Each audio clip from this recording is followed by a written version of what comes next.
নমস্কার and welcome back to C Bangla. সম্প্রতি একটা প্রশ্ন সবার সামনে উঠে আসছে যে পাকিস্তান গোটা বিশ্বের মানুষের কাছ থেকে কিছু একটা লোকাচ্ছে।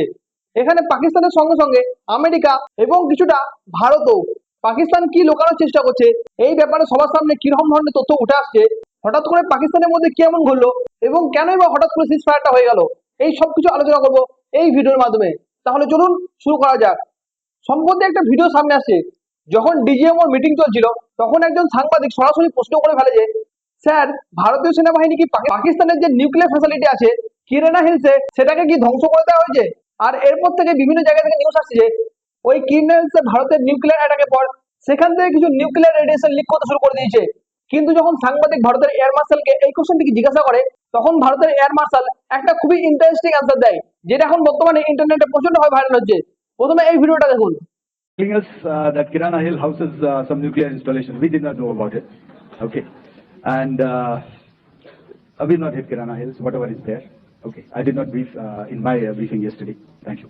এখানে ভারতের এয়ার মার্শাল একটা বড় চিন্তা ভাবনা করে আনসার দিচ্ছে। প্রথমত সে বলছে যে আমাদের জানাই ছিল না যে ওখানে কি আছে, এবং দ্বিতীয়ত সে বলছে যে সেখানে ভারতের তরফ থেকে কোনো রকমের স্ট্রাইক করা হয়নি এবং সেখানে কি এমন হয়েছে সেটা ভারত কিছু জানে না। এই উত্তর শোনার পর অনেকেই বুঝতে পারছে যে এখানে আসলে কিছু একটা তো ঘটেছে, আর সেটা সবাই বুঝতে পারছে যে কি ঘটেছে।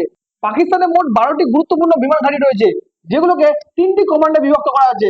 একটা হচ্ছে উত্তর কমান্ড, একটা হচ্ছে মধ্য এবং হচ্ছে দক্ষিণ কমান্ড। এছাড়া পাকিস্তানের মধ্যে বিভিন্ন ধরনের সহায়ক, রক্ষণাবেক্ষণ, সরবরাহ এবং প্রশাসনিক কাজে ব্যবহার করা বেশ কিছু নন ফ্লাইট স্টেশন এবং ফরওয়ার্ড অপারেটিং সাইট রয়েছে।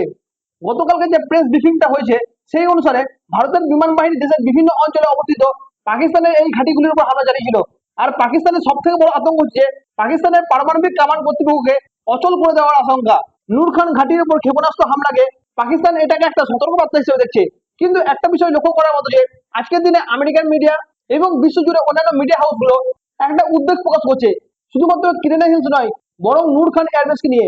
আপাতত ভারতীয় এয়ার মার্শাল বলছে যে পাকিস্তানের কিরানা হিলসে কি আছে তা আমাদের জানা নেই, আর আমরা এটাকে টার্গেট করিনি। কিন্তু আমেরিকান মিডিয়া এবং থিঙ্ক ট্যাঙ্কগুলো বলছে যে রাওয়ালপিন্ডির নূর খান এয়ারবেসে ভারতের আক্রমণের সময় সম্ভবত সেখানে নিউক্লিয়ার স্টোরেজ ব্লাস্ট হয়ে গেছে, যার ফলে কিছু ক্ষতি ঘটেছে এবং এর ফলে রেডিও অ্যাক্টিভ লিক হতে শুরু করেছে। এখানে কিরানা হিলসটা এত গুরুত্বপূর্ণ কেন? বিশেষজ্ঞদের মতে এই এলাকাটাকে পাকিস্তান সরকার সবসময় নির্জন এবং গুরুত্বহীন বলে দেখানোর চেষ্টা করতো, এবং এখানেই আন্ডারগ্রাউন্ড পারমাণবিক অস্ত্র সংরক্ষণ করা আছে বলে অনেকেই মনে করছে। এমনকি স্যাটেলাইট ইমেজে বাংকার জাতীয় প্রবেশপথ এবং দৃঢ় টানেল দেখা গেছে, যার ফলে এই সন্দেহ বিশ্বজুড়ে আরো জোরালো হয়েছে। এখানে আপনি দেখতে পাচ্ছেন যে র্যান্ড কর্পোরেশনের একজন সিভিল ডিফেন্স অ্যানালিটিক্স ডার গ্রসমান বলেছে যে হঠাৎ করে পরিস্থিতি খারাপ হয়ে গেছিল যখন ভারত পাকিস্তানের মধ্যে নূর খান এয়ারবেসের মধ্যে স্ট্রাইক করে দেয়, আর ইন্ডিয়ান এয়ারফোর্স পাকিস্তানের নিউক্লিয়ার কমান্ডকে হুমকির মুখে ফেলে দিয়েছিল। আর ওখানেই পাকিস্তানের নিউক্লিয়ার সিদ্ধান্ত নেওয়া হয়। এছাড়া একটি নিউক্লিয়ার স্টোরেজ ফ্যাসিলিটি ছিল যা ক্ষতিগ্রস্ত হয়ে গেছে এবং মনে করা হচ্ছে যে সেখান থেকে রেডিও অ্যাক্টিভিটি লিক করছে। আমেরিকা এই বিষয়টি জানতে পেরে তখনই হস্তক্ষেপ করে, এবং নিউ ইয়র্ক টাইমসও এই রিপোর্টে বলছে যে ভারত যখন পাকিস্তানের নূর খান বেসে হামলা করে তখন আমেরিকা সেটাকে নিশ্চিত করার পরেই দ্রুত হস্তক্ষেপ করে, এবং তারপরে আমেরিকা একটা সিক্রেট এয়ারক্রাফট পাঠায় এবং সেই এয়ারক্রাফটের মধ্যে বোরন পাঠানো হয়। ইজিপ্টকে বলা হয় যে প্রচুর পরিমাণে বোরন এবং বালি পাঠাতে, যাতে পাকিস্তানের মধ্যে রেডিও অ্যাক্টিভিটিকে নিয়ন্ত্রণে রাখা হয়। পাকিস্তান বুঝতে পারছে যে এখানে একটি নিউক্লিয়ার ঝুঁকির সৃষ্টি হচ্ছে। আমেরিকা এবং ইজিপ্টের একটি প্লেন পাকিস্তানের মধ্যে আসে। এখানে পাকিস্তান সরকার দাবি করছে যে পাকিস্তানের মধ্যে আমেরিকা থেকে একটা নর্মাল এয়ারক্রাফট এসছে, কিন্তু যখন নর্মাল এয়ারক্রাফট আসে তখন তার সঙ্গে কিছু সৈন্য আসে। কিন্তু হঠাৎ করে যে ইজিপ্টের প্লেনটা আসে, আর সেখান থেকে মানুষ বুঝতে পারছে যে বোরন নিয়ে আসা হয়েছে এবং সেটা পাকিস্তানের নিউক্লিয়ার সাইটে ব্যবহার করা হচ্ছে যাতে রেডিও অ্যাক্টিভিটি না ছড়ায়। এখানে আপনি দেখতে পাচ্ছেন যে এটা হচ্ছে একটা ইউএস প্লেন, যেটার নাম হচ্ছে B-300 AMS বিমান। এটা আমেরিকা তৈরি করেছে নিউক্লিয়ার কন্টামিনেশনকে নিয়ন্ত্রণ রাখার জন্য। এই প্লেনটা ন্যাশনাল নিউক্লিয়ার সিকিউরিটি অ্যাডমিনিস্ট্রেশনের অন্তর্ভুক্ত। ইউএসএ এরকম 3টি প্লেন তৈরি করেছে। এই B-350 AMS বিমানটি হচ্ছে একটা বিশেষ ধরনের বিমান, যেটা আমেরিকার ন্যাশনাল নিউক্লিয়ার সিকিউরিটি অ্যাডমিনিস্ট্রেশন এবং জ্বালানি বিভাগের দ্বারা পরিচালিত করা হয়। এই বিমানটি তৈরি করা হয়েছে পারমাণবিক নিরাপত্তা এবং জরুরি অবস্থার ব্যবহারের জন্য। এই বিমানটির ভিতরে রয়েছে বিভিন্ন ধরনের সেন্সার, যেগুলো বাতাস বা মাটির মধ্যে রেডিয়েশন আছে কিনা সেটা ধরতে পারে। যদি কোথাও পারমাণবিক বিস্ফোরণ এবং দুর্ঘটনা বা তেজস্ক্রিয়তা ছড়িয়ে পড়ে, তাহলে এই বিমান তা শনাক্ত করতে পারে এবং রিয়েল টাইম তথ্য পাঠাতে পারে। আর এই বিমানটা অনেকটা নিচুতে ওড়ে, যাতে কাছে থেকে পরিবেশকে পরীক্ষা করতে পারে, এবং প্রশিক্ষিত কর্মী এবং যন্ত্রপাতি নিয়ে এই বিমানটা দূষণ কোথায় ছড়াচ্ছে এবং কতটা বিপজ্জনক সেটা জানার কাজেও ব্যবহার করা হয়। এটি সরকার বা আন্তর্জাতিক সংস্থাকে দ্রুত সাহায্য করার জন্য ব্যবহার করা হচ্ছে। এছাড়া বিমানটি পারমাণবিক স্থাপনাগুলোতে নিরাপত্তা ঠিক মতো আছে কিনা তাও পরীক্ষা করতে পারে। আর কেউ যেন অবৈধভাবে পারমাণবিক পদার্থ ব্যবহার না করে সেটাকেও নিশ্চিত করার জন্য এটি কাজ করে। 2019 সালের ডিসেম্বর মাসে আমেরিকা এইরকম 3টি নতুন বিমান চালু করে, যা পারমাণবিক এবং রেডিয়েশন সংক্রান্ত যে কোনো দুর্ঘটনার পর দ্রুত ব্যবস্থা নেওয়া যায়। আর সেটাকে পরীক্ষা করার জন্য এই বিমানটি পাঠানো হয়েছে।